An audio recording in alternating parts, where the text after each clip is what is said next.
ಹಾಗಾಗಿ ಹುಂಚದಲ್ಲಿ ಯಾವುದೇ ಸಾಂಸ್ಕೃತಿಕ ಕಾರ್ಯಕ್ರಮ ಆದರೂ, ಏನೇ ಕಾರ್ಯಕ್ರಮ ಆದರೂ, ಏನೇ ಸಂಕಷ್ಟಗಳಾದರೂ ಕೂಡ ಇಲ್ಲಿಗೆ ಭಾಗಿಯಾಗ್ತಕ್ಕಂಥದ್ದು ನಮ್ಮ ಕರ್ತವ್ಯ. ಆ ಕಾರಣಕ್ಕಾಗಿ ಹುಂಚದ ಯಾವುದೇ ಕಾರ್ಯಕ್ರಮಗಳನ್ನು ನಾನು ತಪ್ಪಿಸ್ಕೊಳ್ಳೋದಿಲ್ಲ. ಈಗಾಗಲೇ ಸಾಂಸ್ಕೃತಿಕ ಕಾರ್ಯಕ್ರಮವನ್ನು ಆಯೋಜನೆಯನ್ನು ನಮ್ಮ ಸ್ನೇಹಿತರು ಮಾಡಿದ್ದಾರೆ. ಹುಂಚ ಅಂತ ಹೇಳಿದ್ರೆ ನಮ್ಮ ಈ ಹೊಸನಗರ ತಾಲೂಕಿನಲ್ಲಿ ಒಂದು ಲ್ಯಾಂಡ್ ಮಾರ್ಕ್ ಇದು. ದೇಶ ವಿದೇಶಗಳಿಂದ ಭಕ್ತರು ಬಂದು ಹೋಗ್ತಕ್ಕಂಥ ಜಾಗ.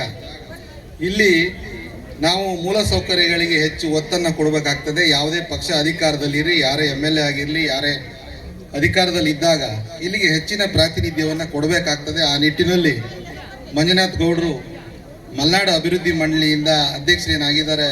ಈ ಒಂದು ಪದ್ಮಾವತಿ ಆಶೀರ್ವಾದದಿಂದ ಅಧಿಕಾರ ಸಿಕ್ಕಿದೆ.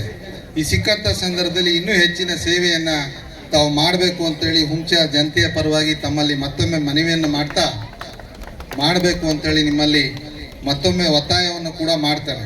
ಅದೇ ರೀತಿಯಲ್ಲಿ ಈ ಭಾಗದಲ್ಲಿ ಬಹುಮುಖ ಪ್ರತಿಭೆಗಳು ಬರಬೇಕು. ಈ ಹುಂಚ ಅಂತ ಹೇಳಿದ್ರೆ ಯಾವುದೋ ಒಂದು ವಿಚಾರಕ್ಕೆ ಸೀಮಿತವಾದಂಥ ನೆಲ ಅಲ್ಲ.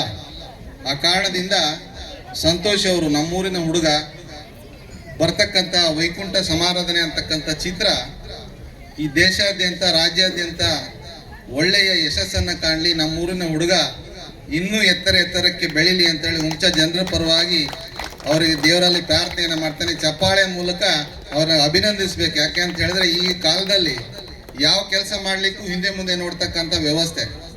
ಈಗೇನಾಗಿದೆ, ಯುವ ಜನತೆ ಬರೀ ಮೊಬೈಲಲ್ಲಿ ರೀಲ್ಸ್ ನೋಡೋದ್ರಲ್ಲೇ ಕಾಲ ಕಳೀತಕ್ಕಂಥ ಕಾಲದಲ್ಲಿ ವಿಭಿನ್ನವಾದ ಒಂದು ಪ್ರಯತ್ನವನ್ನು ನಮ್ಮ ಸ್ನೇಹಿತ ಮಾಡಿದ್ದಾನೆ. ಅವನಿಗೆ ಆ ಪದ್ಮಾವತಿ ಆ ಧೈರ್ಯವನ್ನು ಕೊಡಲಿ, ಮತ್ತೆ ಆ ಯಶಸ್ಸನ್ನು ಕೊಡಲಿ ಅಂತ ಹೇಳಿ ಶುಭವನ್ನು ಹಾರೈಸ್ತೇನೆ.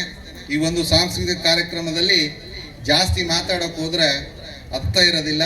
ಸಾಂಸ್ಕೃತಿಕ ಕಾರ್ಯಕ್ರಮವನ್ನು ನೋಡ್ಲಿಕ್ಕೆ ತಾವೆಲ್ಲರೂ ಬಂದಿದ್ದೀರಿ. ಈ ಕಾರ್ಯಕ್ರಮ ಅತ್ಯಂತ ಯಶಸ್ವಿಯಾಗಲಿ ಅಂತ ಹೇಳ್ತಾ, ತಮ್ಮೆಲ್ಲರಿಗೂ ಶುಭವಾಗಲಿ ಅಂತ ಹೇಳ್ತಾ ನನ್ನ ಮಾತನ್ನು ಮುಗಿಸ್ತೇನೆ. Thank you.